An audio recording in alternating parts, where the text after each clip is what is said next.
Good morning, it's Sunday and welcome to Saba's Way of Life. First up, I apologise for the washing machine in the background. It's on and there's nothing I can do about it. So hopefully you can still hear me. Today I'm doing that fifth talk or reading on cancer. So for those of you who are following it, just to remind you of the last one, about 4 or 5 days ago, we talked about, or the authors talked about, I'm reading from this book, The Healing Power of Illness, by two German authors. One of them is German and Austrian, and one has passed away. One was a psychotherapist, one was a psychologist, and one of them had also a background in esotericism. Look it up if you don't know what it means. I've mentioned it in the previous talks.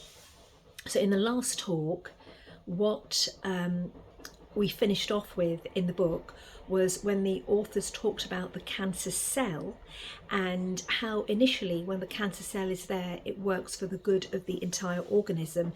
It works in alliance, in communion with the entire organism and the organs to work towards healing the problem or the disease, and suddenly it changes its mind and the cancer cell just thinks about itself and it wants to survive at the expense and sacrifice of its host, the organism, and so it starts acting like a parasite until the organism, the human being, dies, and then the cancer dies because it can't survive without the host. So there was a lot more to it than that in the first 2 or 3 readings when we related it to what's happening in society today. And that's very, very relevant because cancer is a relatively new disease. As you all know, it wasn't around very much some time ago. Okay, so I'm going to carry on with the reading. What I would recommend that you do, if you've forgotten, because it has been 4 or 5 days, go back and listen to Cancer 4. If you haven't listened to any of them, go back and listen to all of them because this will not make sense. Everything I do on this channel follows on from what I spoke about previously. It is not designed for those people who have a very limited attention span and just want everything now. Give me the answers now.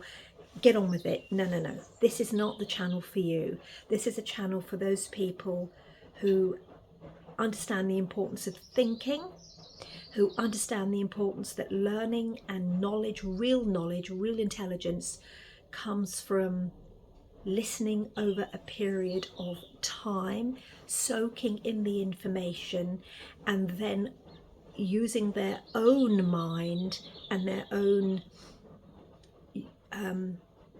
inner tuition to figure out the truth and what's right before they make choices and decisions in life. This is the whole point of this channel, is the polar opposite of all the other nonsense that you see, the polar opposite. So it's for those few, it will only be few because most people now are infected by the dumbed down short-term mindset and disease that they can't even hold attention for 5 minutes and they go spaced out. I've seen it. It's just spaced out. Can't even read properly anymore. Their diction is so limited. Literally fruitcakes. They've become fruitcakes. So you want to try really hard to come out of that if you can, if it's not too late, and start reading and just go through all the videos. Right, I'm digressing, but let me go back to this reading. So we finished off in the last reading where we talked about the cancer cells decide to look after themselves, and the last sentence was, and so the cancer cells switch from oxygen breathing to the more primitive process of fermentation. Breathing then becomes dependent on community. Sorry, let me repeat. Breathing is dependent on community, on exchange. Fermentation, which is what the cancer cells then move to doing, is something that any cell can do by itself and for itself.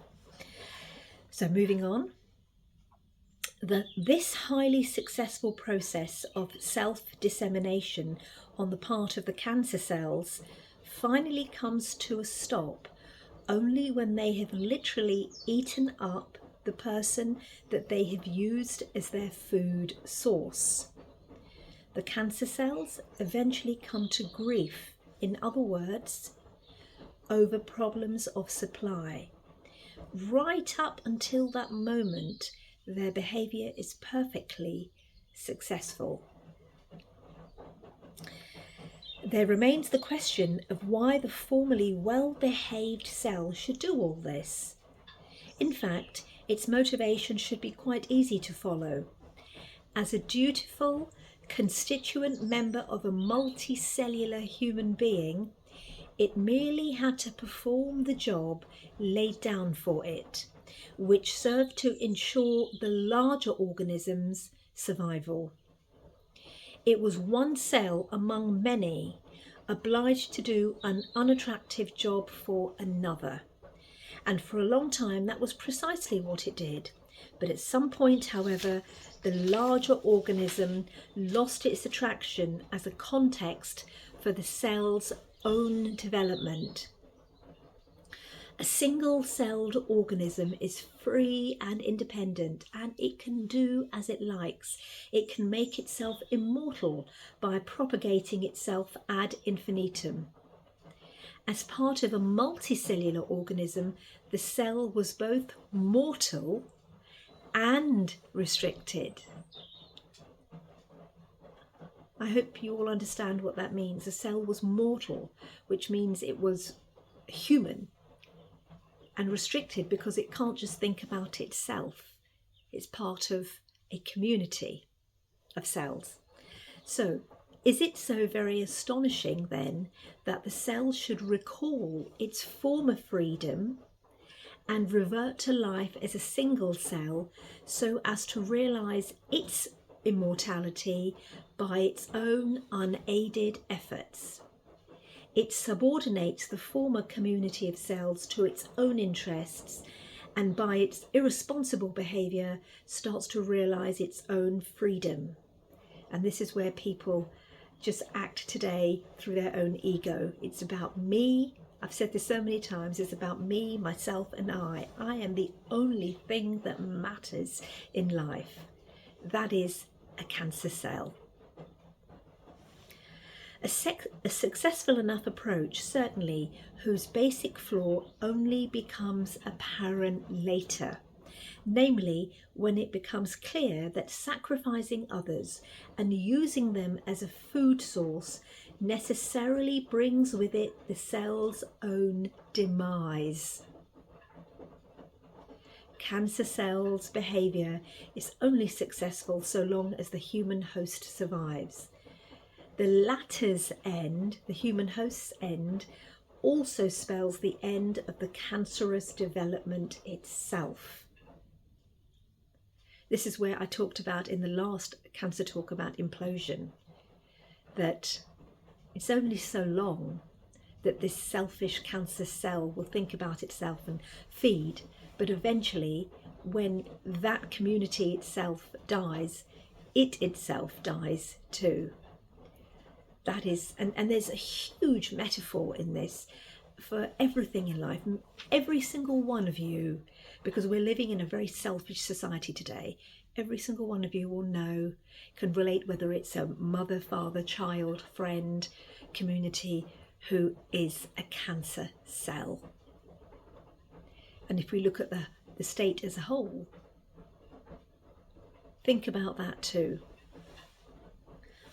At this point then, we run into the small but highly significant flaw in the whole idea of attaining freedom and immortality. This is important. To declare independence from the former community is also to realise, too late, how necessary it really was.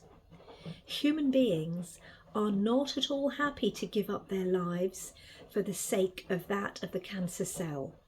But then, neither is the cancer cell particularly happy to give up its own life for the human being of which it is part. The cancer cell has just as good arguments on its side as the human being. It is just that its viewpoint is different. Its outlook is different. Its point of view is different. Both want to stay alive and to realise their own interests and their ideas of freedom. Both are quite prepared to sacrifice the other in the process. The same applies too where state politics are concerned, as in our earlier example. So that was the reading that I did on this. I think it was Cancer 3, but go back, take the responsibility to go back and check. The state is anxious to stay alive and put its ideas into effect. Now, the state is Big Brother. The state, you could say, are the ruling elite, the globalists. Those of you who understand what I mean will relate to this immediately. Those who don't, it's probably a good idea, if you're interested in understanding, to realise what's really happening in our world and how we are falling into absolute chaos at the moment and the system is collapsing. Just as I'm talking about here in Cancer, or the authors talk about here. So, the state is anxious to stay alive and to put its ideas into effect, but the dissenting minority also want to stay alive and put their ideas into effect. To start with, consequently, the state does its utmost to victimise the awkward brigade, quote unquote. If they fail, though, it is the revolutionaries who sacrifice the state instead.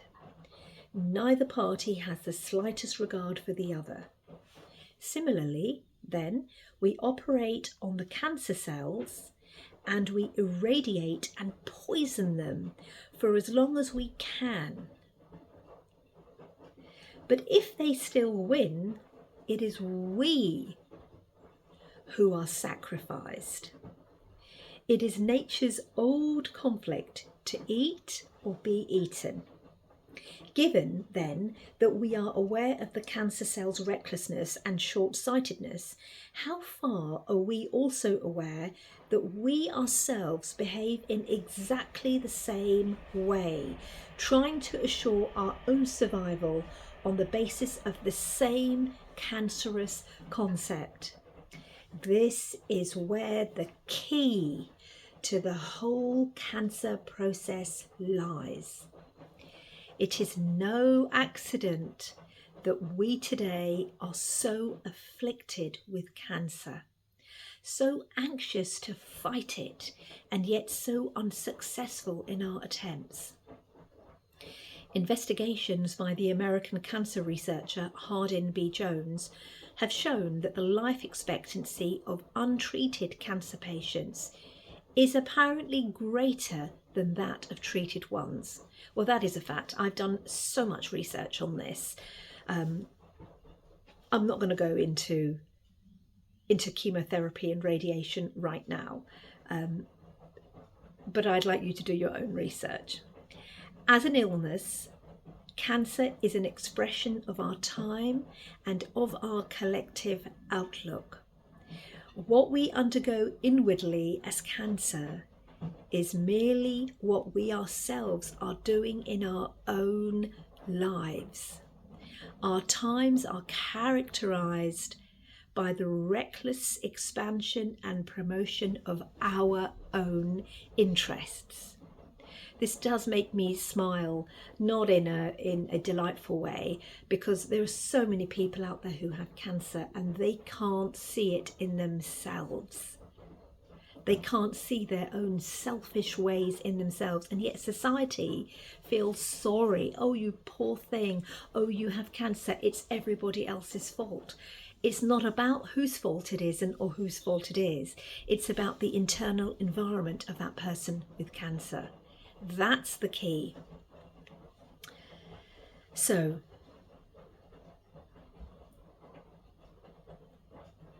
our times are characterized by the reckless expansion and promotion of our own interests.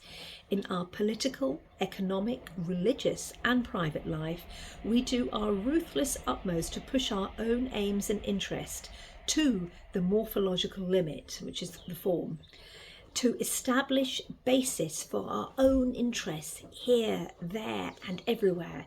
You could relate that to metastasis. And to act as though only our own ideas, our own aims count, while we manipulate everybody else to our own advantage. And that's parasitism. Our whole rationale is just like that of the cancer cell. So rapid and successful is our expansion that we too can barely cope with our supply problems. Now I'm going to stop here because there are 2 or 3 more pages of this. It'll be 3 or 4 more readings. But I'd just like you to really think about, this is a really important part of the cancer chapter. And I really ask you to think about this carefully. Listen to all of them again. Even get the book is even better and read. I'm sure the people who are watching this channel are able to read and spend the time reading, but I would recommend that you do that. Otherwise, listen to all 4 or 5 again and really try to understand that all disease stems from our own internal environment, how we think, what we believe. What we believe is actually manifested by what we do every day. And that's why when disease hits you, it's a blessing, because it's teaching you something. And disease hits you, eventually it manifests itself in symptoms right at the end, after you have been living in a certain way for so long, when the body says that's enough. Your says that's enough. I'm going to have to show you. I'm going to have to sledgehammer you to realise all the mistakes you're making. And it does it in the form of disease, where you have no choice but to address the issue.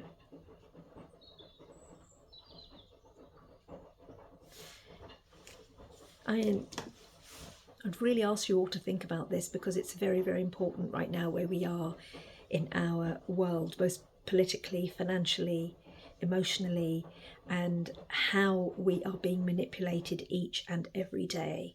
There are hundreds and thousands, if not millions, of people all around the world. Most of them are younger than myself, so not our generation. They're lost and they're too far gone. They have actually become humanoids, where their frequency is attached to the electromagnetic frequency of a device, and that is their reality. They really believe that. They're too far gone to be able to think from a human perspective, but they think they do. That is how Satan works. They won't even recognize it. I know several of them personally today. It's a very dangerous situation, and sometimes I look on in complete amazement at how the reality of these people is manifested through their phones. It's just beyond comprehension. I have no choice but to find it quite amusing how lost they are in themselves, in their own identity. It's a tragedy, and it's probably the greatest disease of these dark ages. Anyway, I'll put more notes below later today or tomorrow. Have a lovely Sunday. The weather's really good. Get out in the garden if you can. And we have the descending moon. I'll talk more about that tomorrow.